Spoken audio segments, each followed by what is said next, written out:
Hello. Hello, welcome. I was thinking to the sessions we've just had this morning, and I'd like to conclude that you're in the right room, because surely where are the new audiences is absolutely the urgent question. And what I'm hoping in the next just under an hour is that we're going to hear from our wonderful panel, but I really want to hear from many of you as well about what you think are the ways forward, what are the approaches we need to take, where's the real urgency, and why does this all kind of matter? With one or two exceptions, audiences for the subsidised arts are static. 25% of the population never go anywhere near the arts, participating or engaging.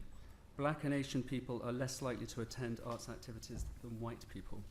Education and social status seem to determine who's actually in the audience. And of course, for many organisations, and with less funding available, there's an economic urgency to this question. And what about the art of the future without new audiences? Do narrow audiences lead to narrow art? So what needs to change? What are the breakthroughs we need in building audiences, and where are they likely to come from? What can our cultural institutions do? Or is it all fine? The Taylor Nell pamphlet, it's been referred to earlier, very much pushes on participation. What do we mean by participation? And the idea that every arts centre is in reality should be a community centre. And have we simply failed to articulate properly what art is and what it can do? And what about broadcasting and digital? Do we agree with Ed Vaiz's approach and his thinking around that? In the future, are the cinemas, living rooms and the streets the future for the arts? And then, let's be clear, what about the art itself? And I'm grateful to my ex-colleague Mark Robinson for this. Adrian Mitchell, the poet, most people ignore most poetry because most poetry ignores most people. And so can we have excellence? Can excellence exist without relevance? And I think also of Declan McGonigal in Ireland when he was running the Irish Museum of Modern Art, when he was thinking about which international artists he should choose to show in his museum, he would always say, he'd always think to himself, who are they speaking to? Who are these artists speaking to? That would be a defining way in which he would make those kind of judgments. And then finally, money. Is our public funding so skewed towards supporting the costs of producing great art that the kind of investment really needed to build new audiences simply isn't there? So I've thrown you in at the deep end. I haven't even said I'm Andrew Nairne. Hello. Threw you straight in, got you concentrating again. We're going to have some slip of the tongues, like Matthew said, as a result, but we're going to concentrate. So let's see what our panel thinks. I'm going to introduce our speakers, and then I'm going to ask each of them to speak for up to 5 minutes, and then we're going to open it up. And I've asked each of them to just... Sorry, if your microphone on, you're not hearing me? Okay, come a bit closer. Sorry for that. Do shout, wave your hands if you can't hear anybody. So I'm going to introduce the speakers. They're going to say something. We're going to run down the line, and then we're going to open it up. And we really want to bring all of you in. And you know, the doors are barricaded for lunch, unless we get some answers to this. No, it's really the big challenge for us. So immediately to my left is Gillian Beasley, Chief Executive of Peterborough Council, and then Tabitha Jackson, Commissioning Editor, Arts, Channel 4, Melanie Howard, who's the Chair and Co-Founder of the Future Foundation, and finally Marcus Roma, who's Artistic Director of Pilot Theatre. So I'm going to start with Gillian in a moment. I've asked her to say a little bit about where she's coming from, and then in a sense give her own response to this question, where are the new audiences? Gillian.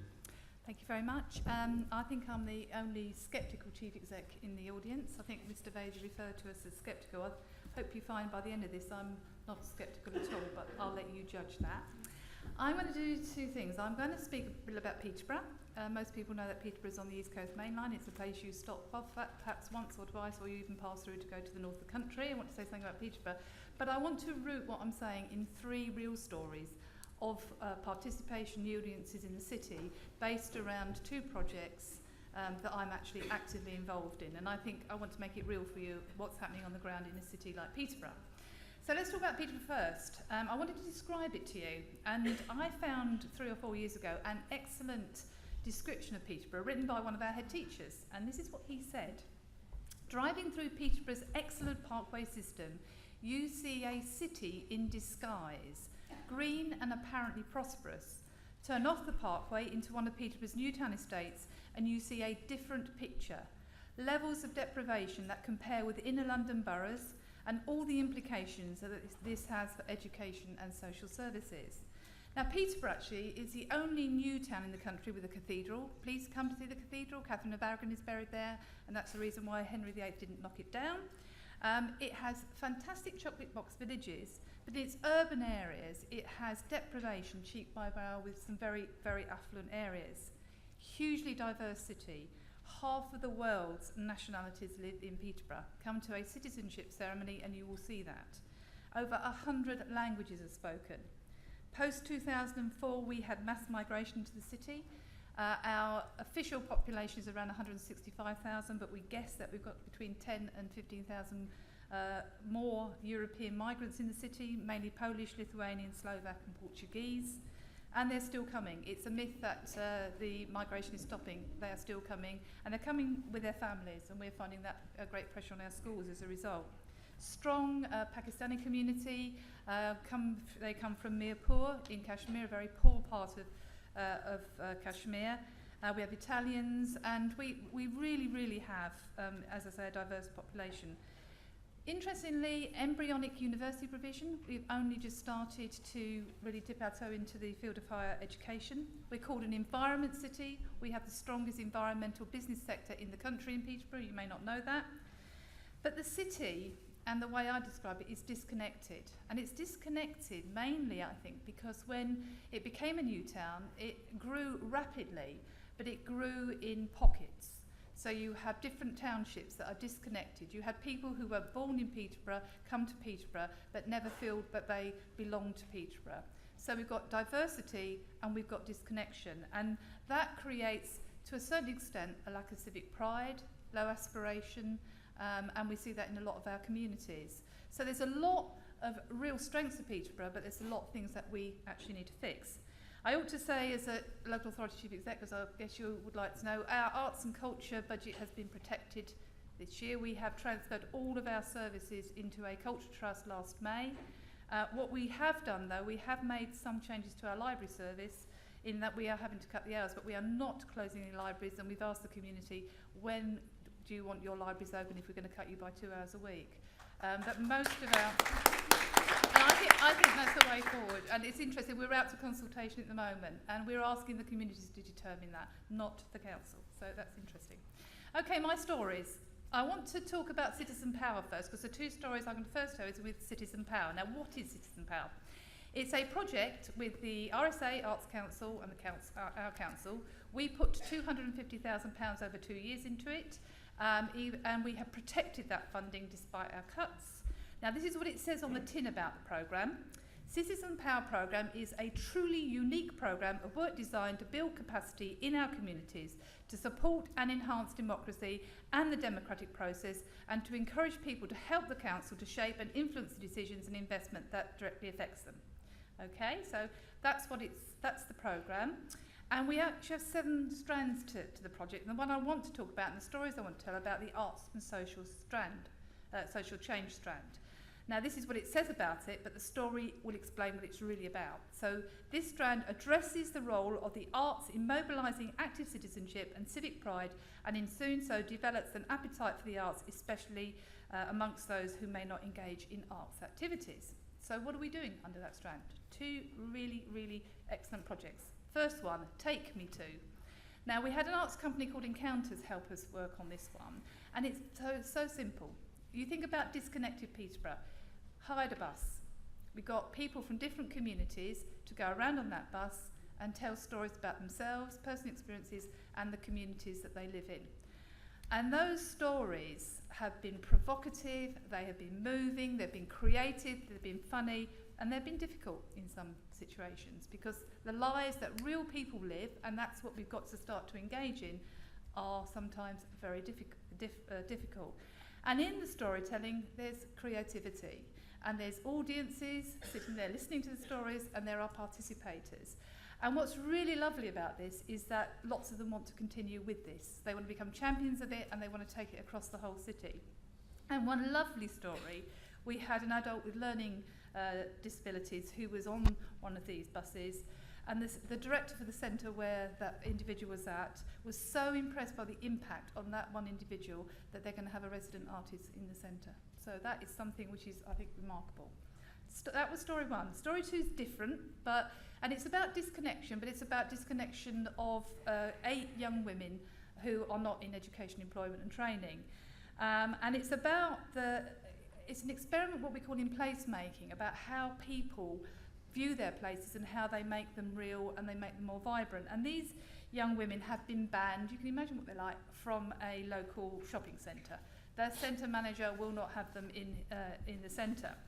Now what they did actually is that they got our education director from John Clare Cottage. John Clare Cottage is a new facility in the city. It's been completely refurbished and it's now an educational centre.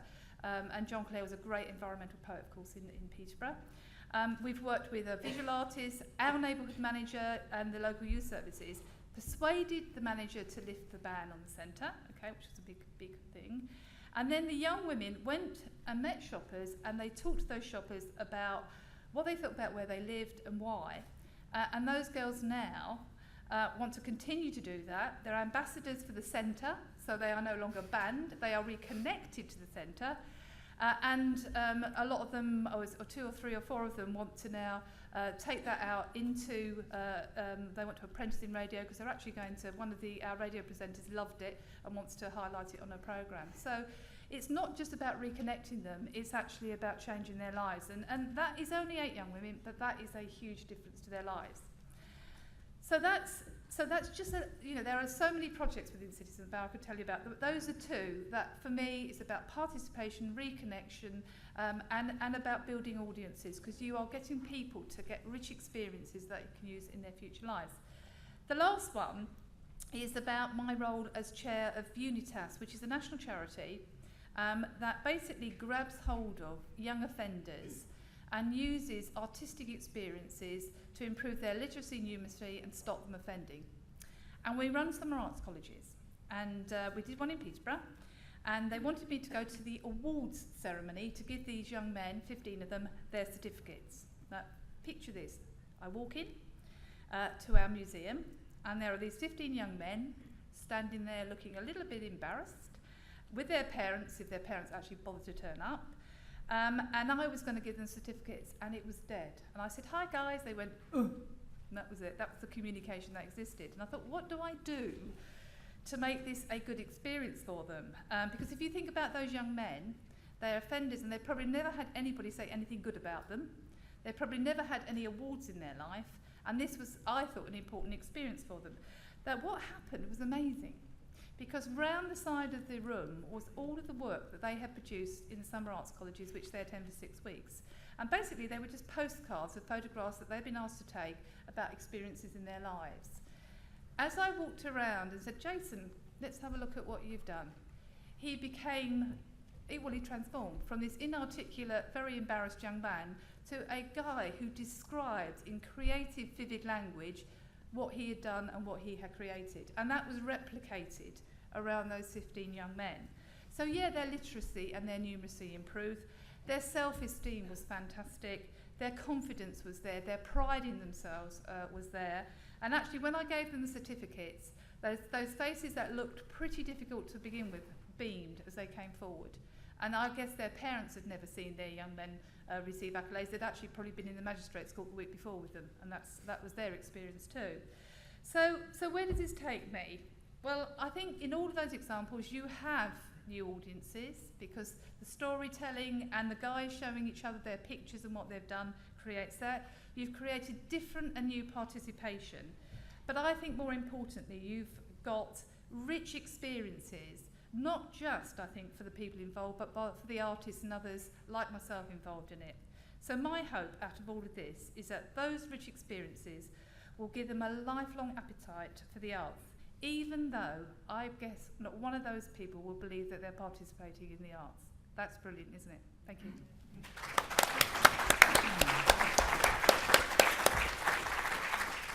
And now I'm going to ask Tabitha Jackson. I think I'm going to have to go to Peterborough. I've never used that sentence before, but I will. Looking at the speaker briefing for this session kind of made my heart sink in a way.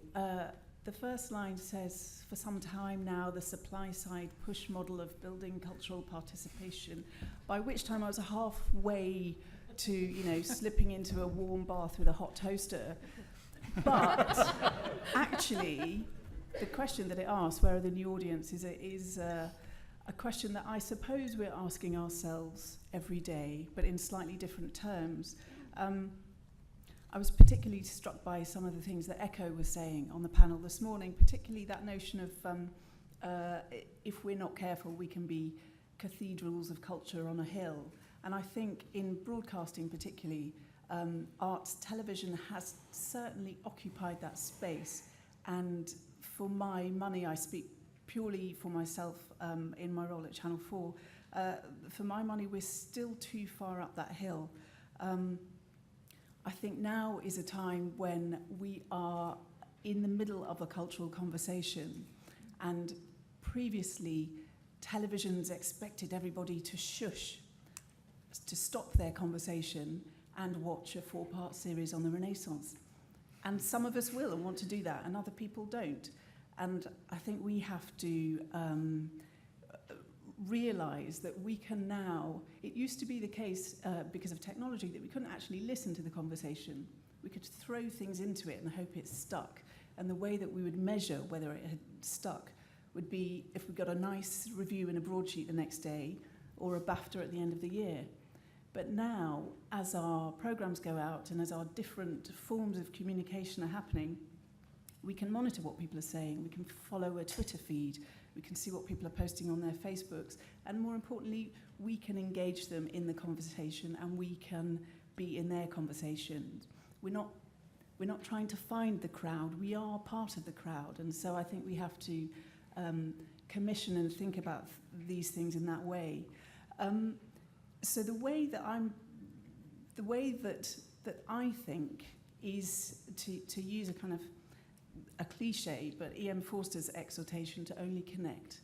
How can we do that? So it's not necessarily about new audiences, it's the same audience. It's people who are alive now who want to be in the conversation. How do we connect with them? And I think there are 3 ways that we can think about doing that as broadcasters, editorially, structurally, and digitally.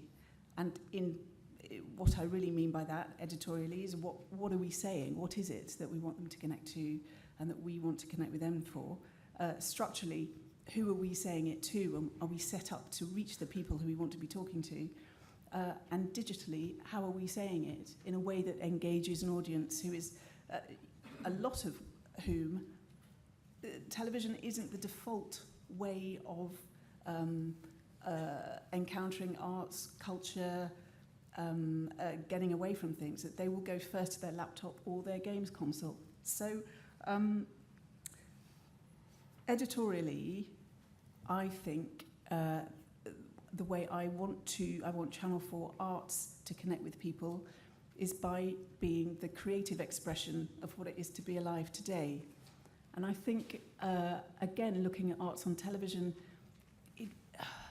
if you looked at it from a distance, you wouldn't really have a sense of who we are now, what our preoccupations are, how we talk to each other. You might think that we were obsessed with looking backwards and inwardly, trying to figure out what it means to be British via the medium of treasures or dead artists or stuff that we're not actually doing now. You wouldn't have a sense that we are one of the most vibrant artistic communities because it's not reflected in the broadcast medium. So I think that what we're saying is what it is like to be us now through art, putting art on television. Television can be an art form, just rather than just a means of showcasing other people's, and by addressing current preoccupations, that we come to know the world through the way in which people are expressing it creatively. Structurally, the way that Channel 4's started to go about this very actively at the moment is the word convergence, connecting to each other, connecting to other organisations, making sure simple things like our dedicated cross-platform arts commissioner now sits next to me, so that when an idea floats near us. We both talk about it at the same time, so we're not thinking, here's a television series, presenter-led television series, how are you going to bolt on some online content?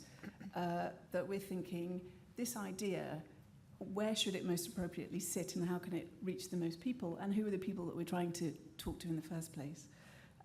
So I think convergence is very important, and television and the internet will be converged. It's just been delayed now, the UView project, but people already have internet televisions, and that should affect the way we try and communicate too. And finally, so I'll try and wrap it up a bit, digitally, how we say it.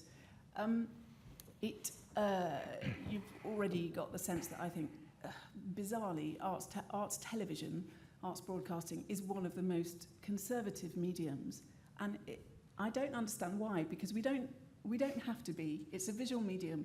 We can say whatever we want. People expect arts to be provocative and thrilling and spectacular and annoying. It should be everything that we are, and yet it doesn't seem to be on television. Channel 4 has had some successes in engaging people digitally through things like 4IP, which was to force, in a way, and enable digital innovation. And projects like the partnership with the RSC and Such Tweet Sorrow is an example of that. They've done some amazing games and so on. What we decided, I think rightly, was that 4IP was a brilliant first step, and now we need to bring that digital innovation back to the mothership, as it were. 4IP was great, but it didn't recognise that television is still this enormous megaphone where if you want to do a series on Irish travellers or gypsies, you can get 8 million people listening to what you're saying. So digital innovation without exploiting the loud voice of television seemed like a missed trick. So now we're bringing everything back and trying to speak with different megaphones to lots of people. Sorry, I can see Andrew looking.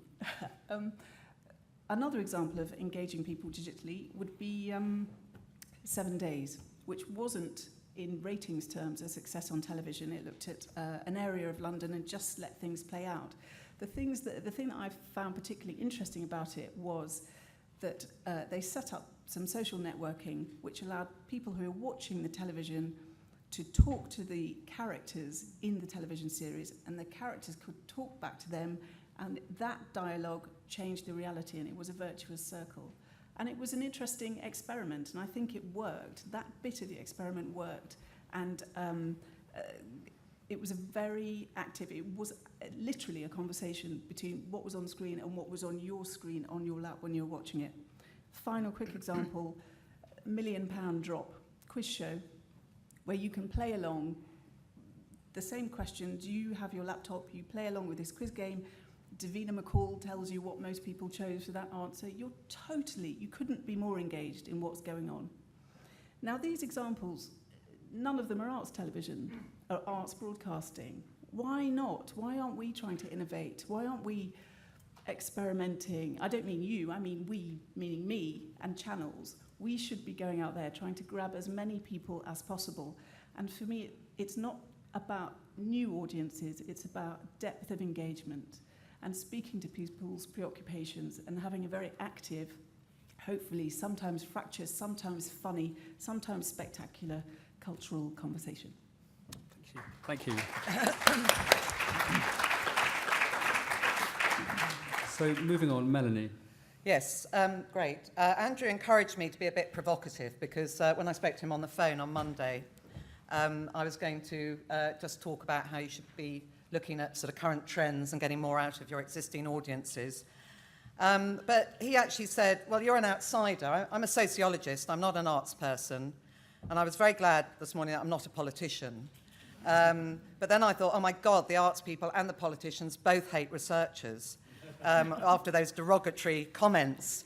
And I was just thinking that in 20 years I've been a forecaster and social trends person, both with Future Foundation, before that with the Henley Centre.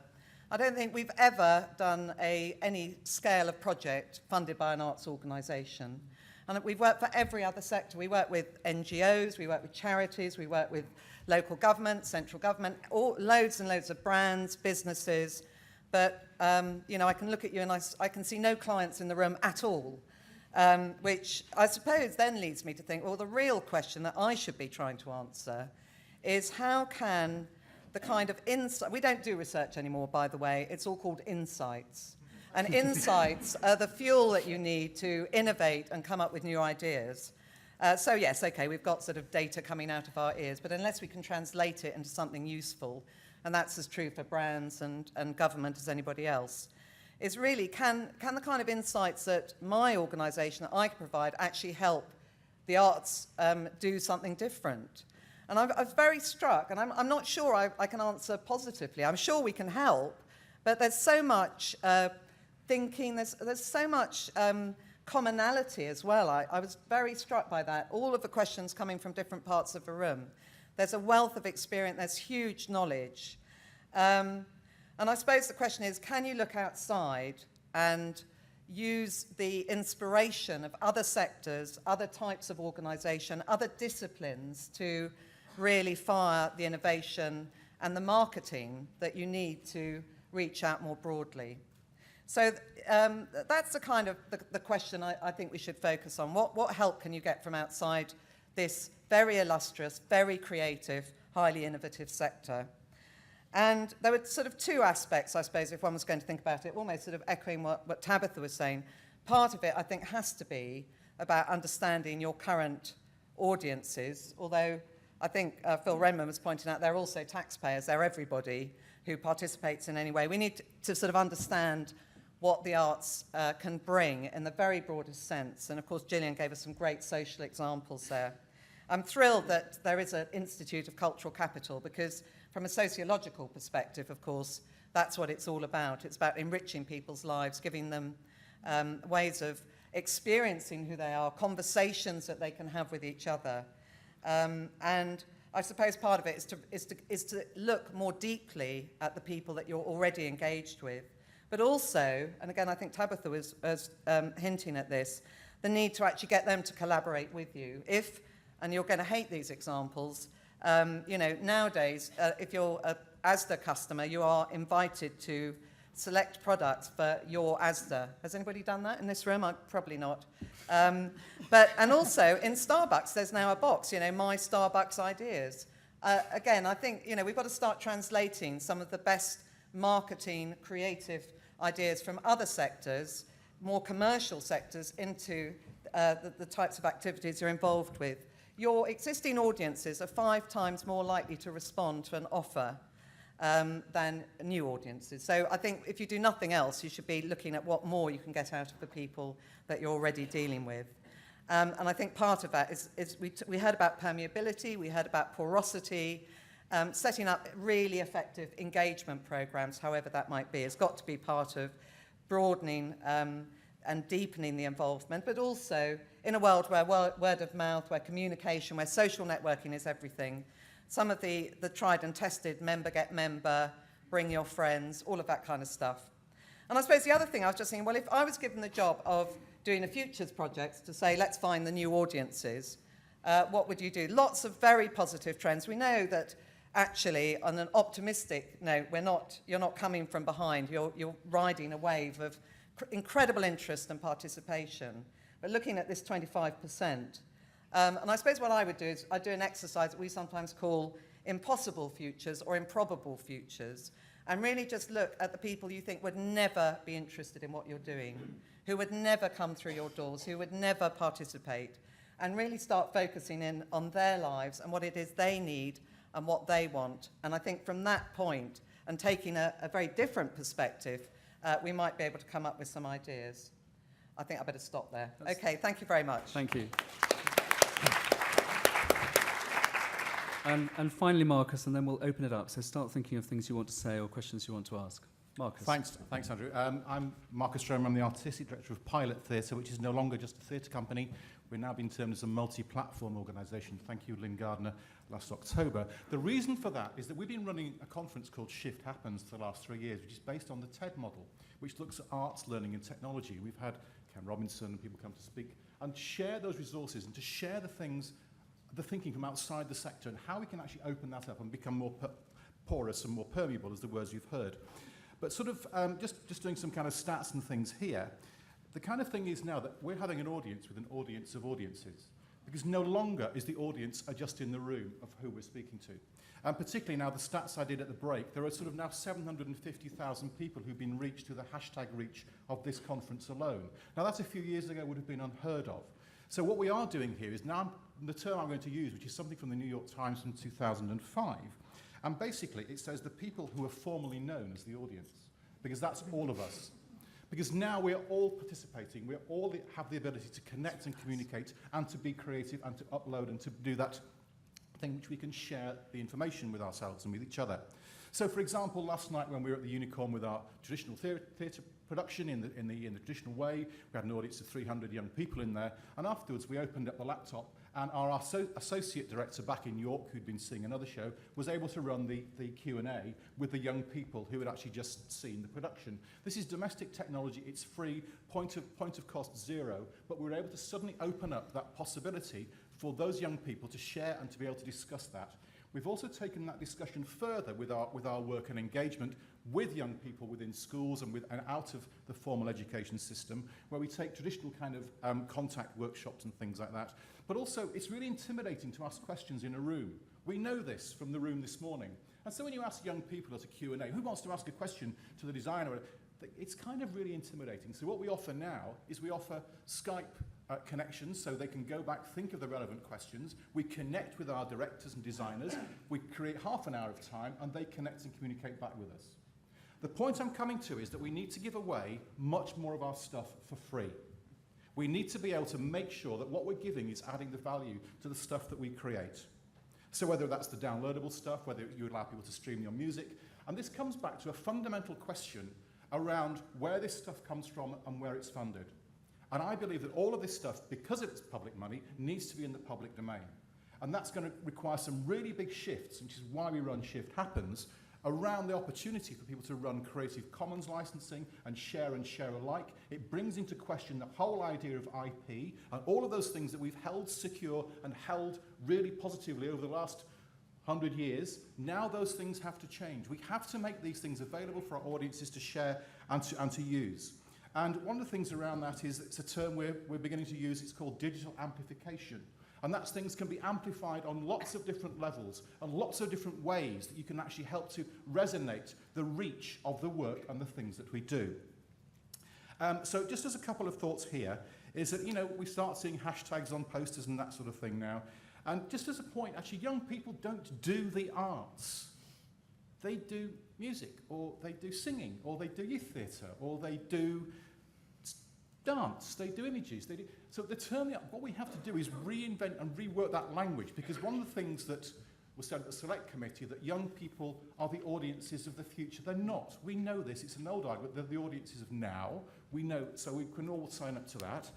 And just sort of a little quote of mine, which is particularly favoured, is that an artist isn't a different type of person, but every person is a different type of artist. And that's an Eric Gill quote, and it kind of chimes in with the work of Ken Robinson, which is around, if you go into a class of year one and you ask people to put their hands up, who's an artist, every single child will put their hand up, and on year, less and less children will put their hands up. What we have to remember is that we need to encourage and inspire that creativity with our work, to encourage those people to help share and to look and to find those ways of being able to engage. And just in terms of the Skype conversation last night as an example, it's a two-way process. We have to think about the technologies that we've got, about being able to pull people in. It's not all about the push. We have to find those ways where there's a genuine two-way dialogue. And for those people here, some of you who follow me on Twitter or whatever, know that I have my knees done. And if I can give you one piece of advice, never jump into a swimming pool that's only 3 foot deep and land on your heels on the first day of your holiday, because you'll basically pop your cartilages out. The reason for telling that is that a lot of people were kind of sending me messages during that particular time. But whilst I had my feet up and they were strung up above my head, I was able to watch Nitro Theatre's Masquerade, which was live streamed. And I was able to also chat to Felix online during that particular time. I couldn't have physically got there from York, we're right at the top of the East Coast line, a bit further up from Peterborough. But actually, I couldn't have physically got there. But what I was able to do was engage in a piece of work live in real time, and to make a real time, I got a real sense of engagement with that. It wasn't the same as being there, but it really connected me to a piece of work. And I think we have to look at the possibilities that these technologies allow us to share, to develop, and to help to get some of our best kept secrets much more open and much more shared. Thank you very much.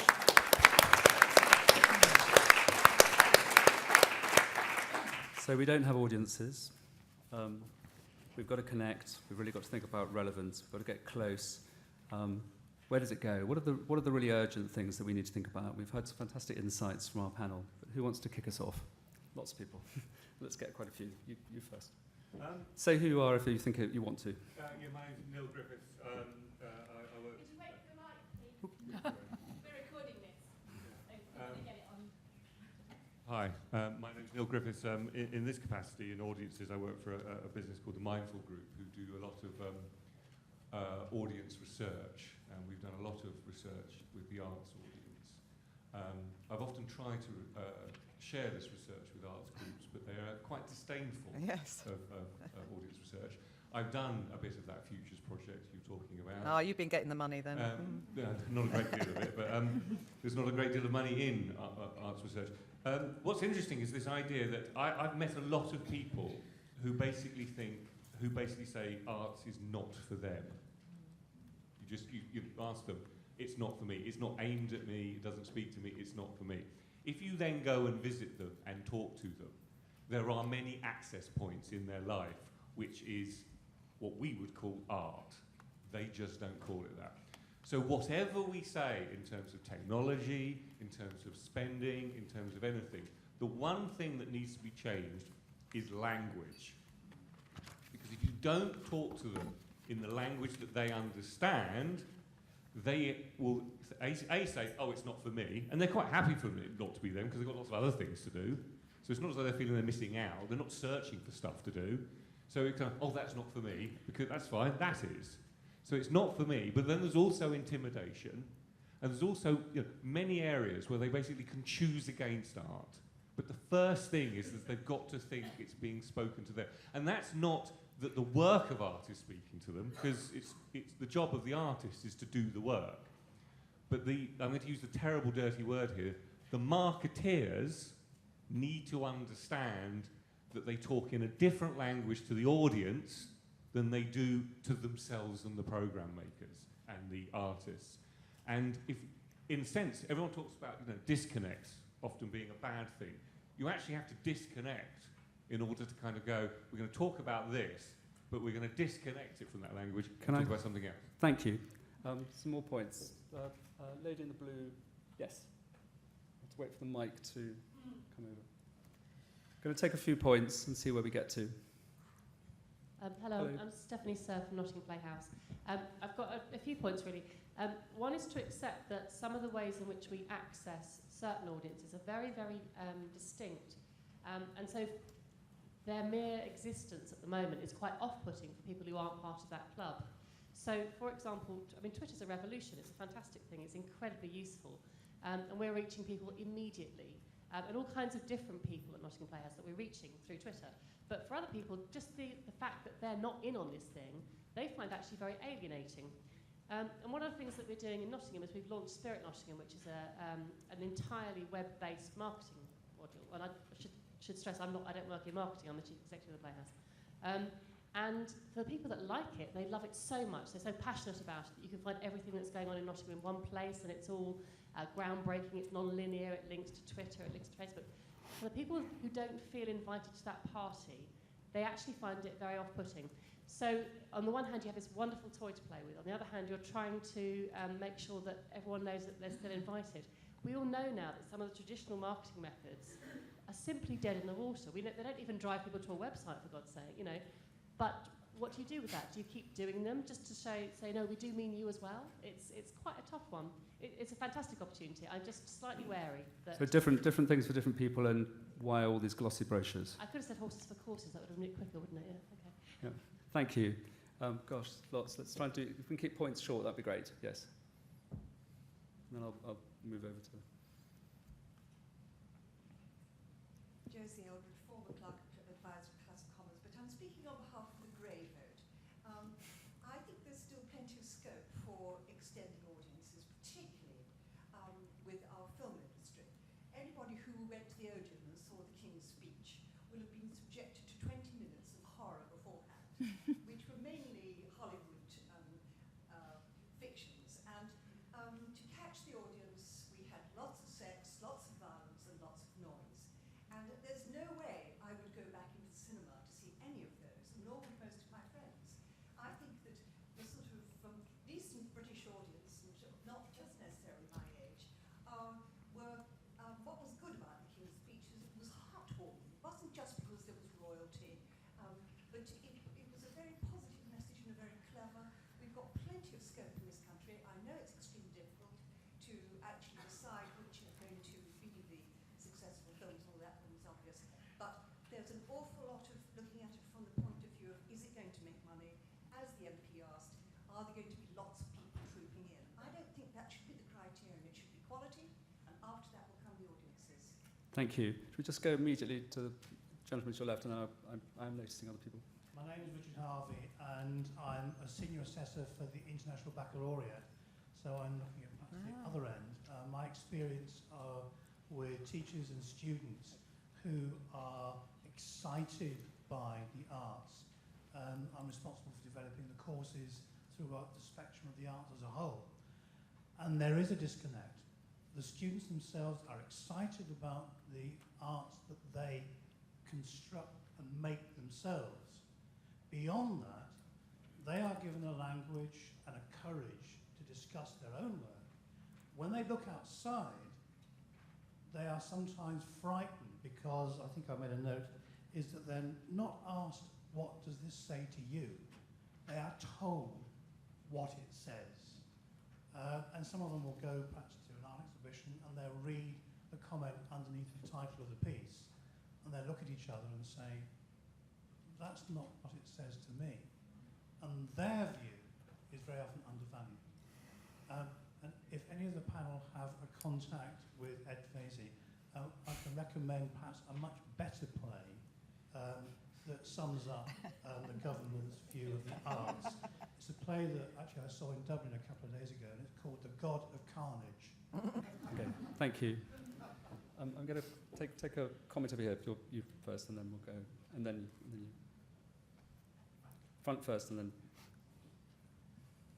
Hi, Pat Chapman, National Association of Youth Theatres, and I should declare an interest. I used to be National Director of Creative Partnerships as well, so it's great to hear people talking about young people and talking about the experiences. I recognise all of those, and it's good to hear our colleague from the IB talking like that. But I'm worried that we are looking at a deficit model here around young people. We don't recognise well enough what they achieve in their own practices, their own experiences outside of the formal sector as such.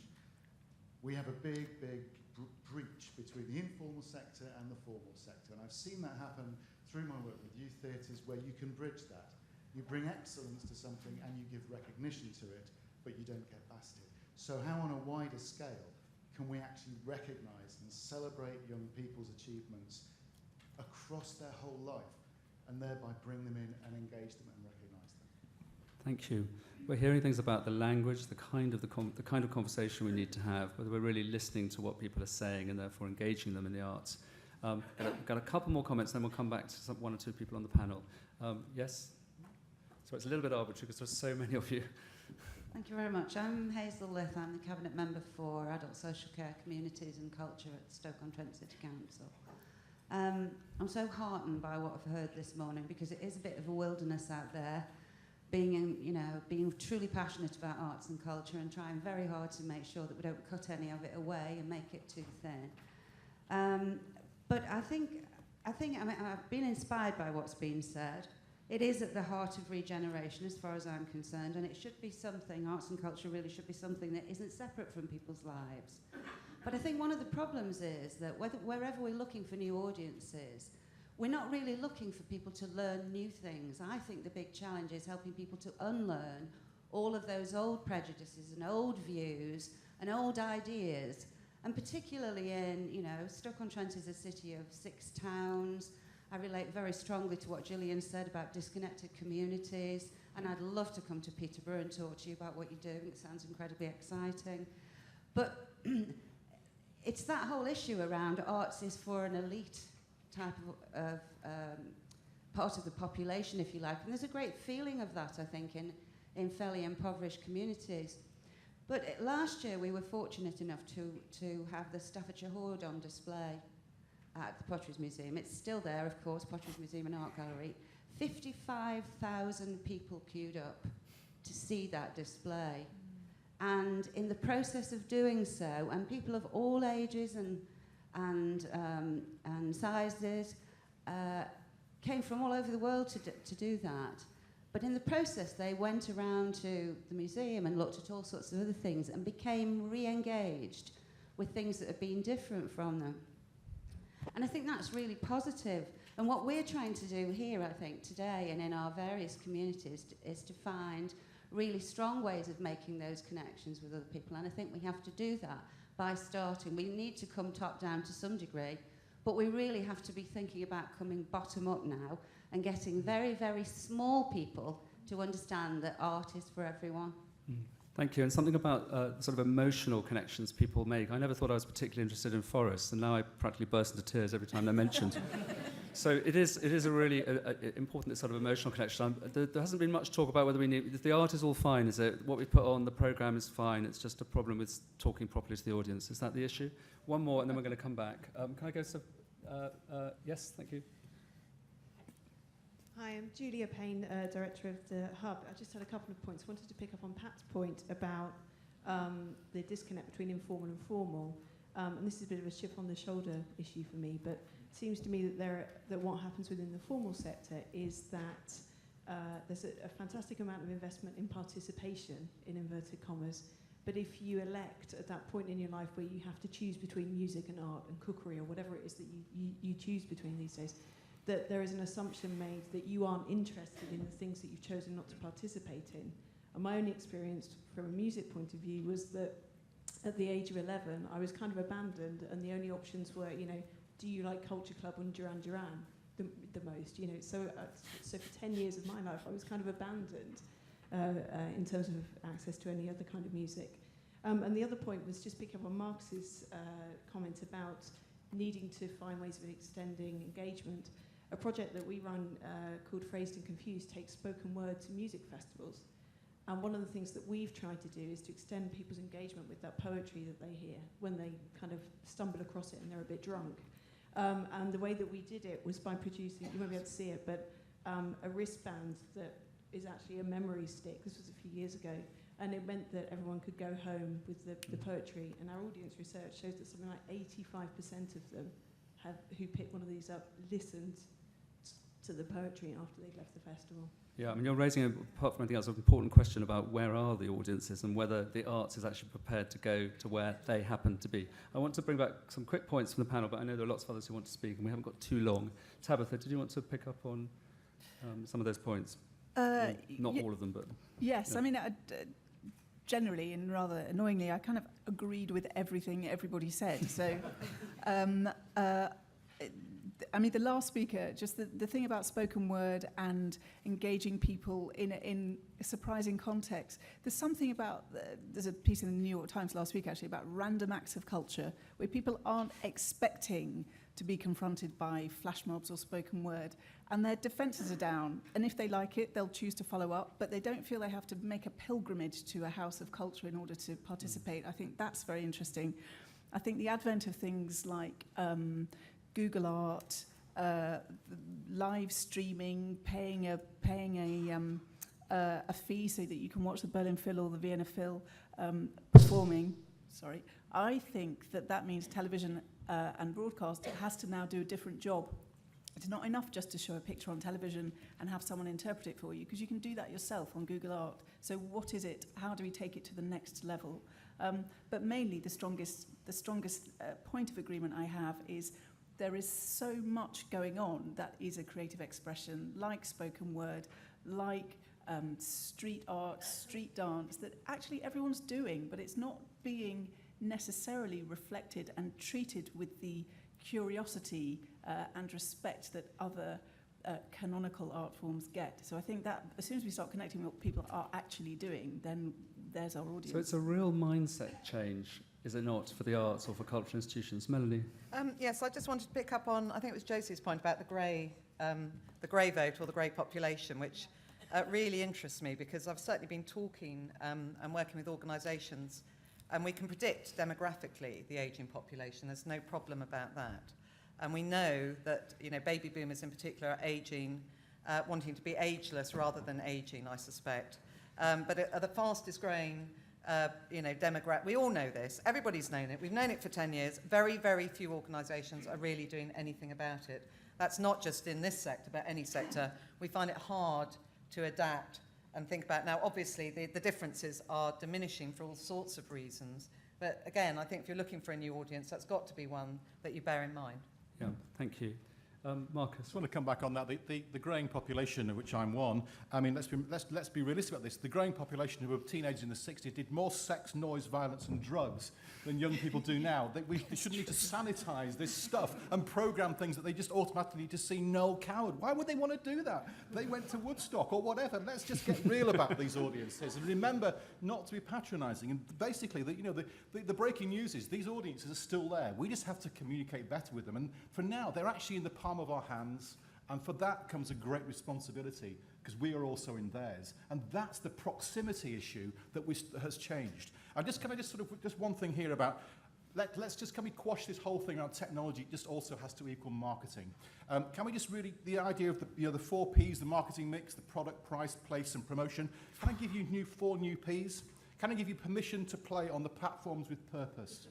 And to really have a good time on that, because that's where you're going to engage and find the real conversations and have those discussions. Great, we're going to pick up a few more and then we're going to have to close. Jude, you wanted to come in? Jude? Yeah, microphone. Permission, platforms. Yeah, I just wanted to talk about this change of mindset, because I think this is what we're really all talking about, and it does relate to what art gets made as well. We've made an unnecessary and unhelpful distinction between commercial art and subsidised art for so long. And one of the components of commercial art always seems to be, well, of course, people are thinking about the audience, as if that is somehow a toxic ingredient which will inevitably lower the tone of the art. So, first of all, we've got to stop being such cultural snobs. And secondly, we have to have the courage to ditch this business of language. I think is absolutely pernicious.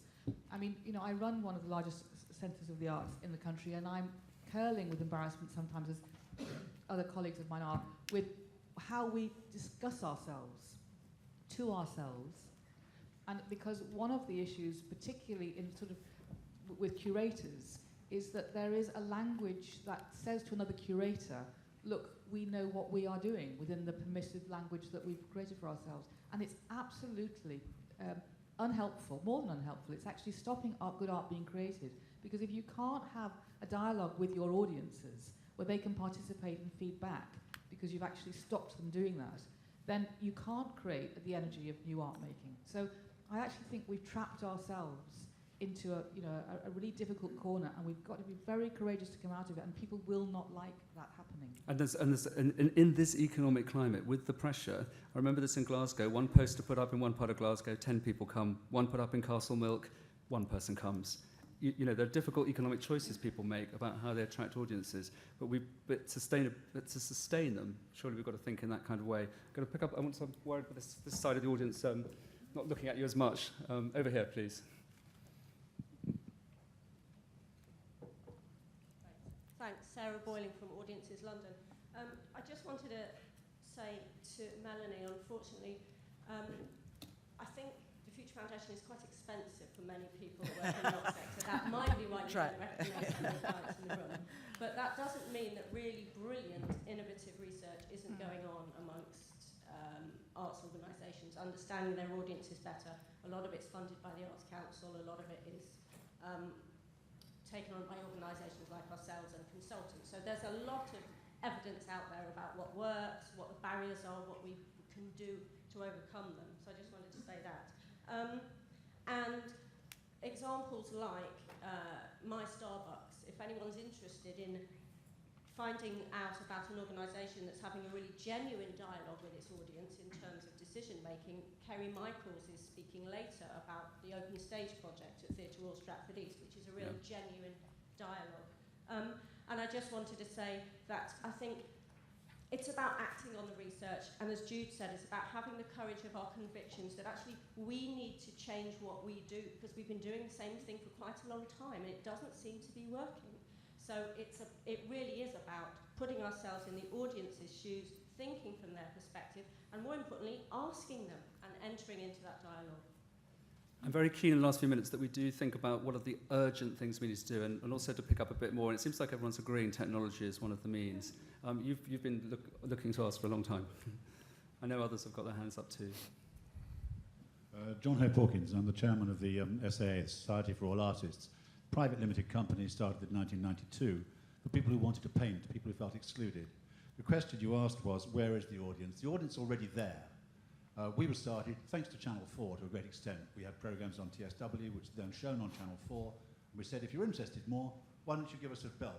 Contact us. We now run a club with 47,000 people in the UK. We teach, we're a commercial organisation, we make a profit, we get no money from the Arts Council. We give people permission to paint. So my answer to your question is, one, inform people, and the other is give them permission. They painted till they were 5 at school, they knew how brilliant they were then, and after that it got beaten out of them for the rest of their lives.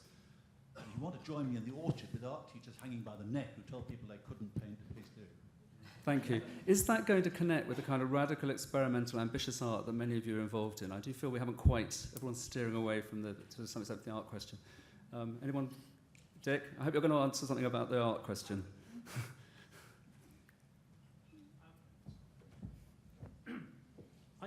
I mean, first of all, I'm Dick Perry from Watershed in Bristol. We don't suffer from lack of audiences or lack of new audiences. Indeed, we don't suffer from lack of demand from artists or other arts organisations. So I think there are a lot of generalisations being going on today about what we don't do. And I think what we need to do much more of is absolutely embrace complexity and difference. It's a dynamic world. There is no one answer. And it's all about relationships. If one artist makes a brilliant relationship with one audience member, that can have as much power as a huge piece of work connecting with many tens of thousands. So I think Tabitha hit it when she said it's about the respect. And you know, the point about the greying audience, I agree. I think that The King's Speech is a fantastic film, and I quite like to watch it in peace. But I was told a story this week in our bar by a teacher who is, we have a partnership in a city secondary school. The teacher spends a day a week with us so that we learn each other's language. We're trying to be very much driven by the demand of the school, not trying to tell the school what they should have. And she said on Saturday morning she'd been to our local Odeon to see Black Swan. We're not showing Black Swan for all sorts of reasons. It's on in plenty of other cinemas, we don't need to. And she said it was extraordinary. It was all these teenage girls, woo! Woo! Popcorn flying all over the place. And she said it was a completely different experience than that I expected. So she had what you said, didn't enjoy the film in the way she thought, but what she said, but these kids are really getting off on a film that is about ballet. And I think it's that thing of learning to respect the audience and difference and diversity. Sorry. Okay, we have a queue. That was great. We have got. I'm very keen to get other points in. And we've got about 3 minutes, so it's the beginning of a conversation.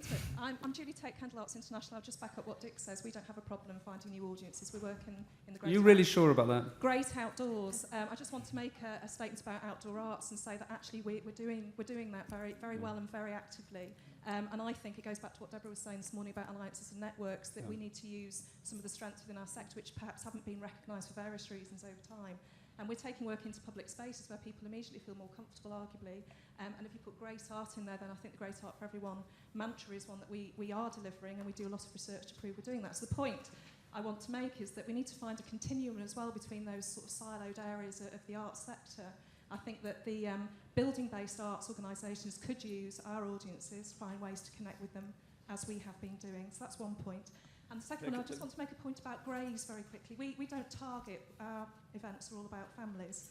And I have to say that the Greys are actually our great educators as well. They're the people that choose what they take their grandchildren to, etc., often not the parents. And I just think that we need to bear that in mind when we're making decisions about how we programme and how we market. Thank you. The message we're getting here is all about, seems to me, is about listening, really listening and taking the time to do that. And I just want to come back to Gillian, because we started with working with a community and working with people completely alienated from the arts. And I wondered with Gillian whether you wanted to make pretty much a final comment. And this conversation obviously needs to continue. I had filed a disagreement with a sermon in the cathedral where the speaker said that Peterborough was a cultural and arts desert.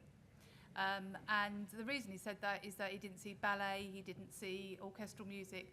When you unlocked the potential of Peterborough and you understand that, as I think Marcus said, arts for young people isn't about music, for them it's about music, it's about all the things they do with photography. We've got to get away from those, you're indulging yourself in the arts. What the people on the bus, what those young girls were doing, what the people and the young men in the arts colleges were doing, they were creating. They were artists and they were doing art, but they would never, in a meeting with me, say, I'm really indulging myself in the arts. They don't talk like that. We've got to sort out our language here. Lots to think about. Thank you all very much out here, and thank you very much to the panel. Could I just say one last point? A big thank you to Andrew. It's Andrew's birthday today, and I hope you won't mind me asking to say a round of applause for chairing the thing. Thank you. No way.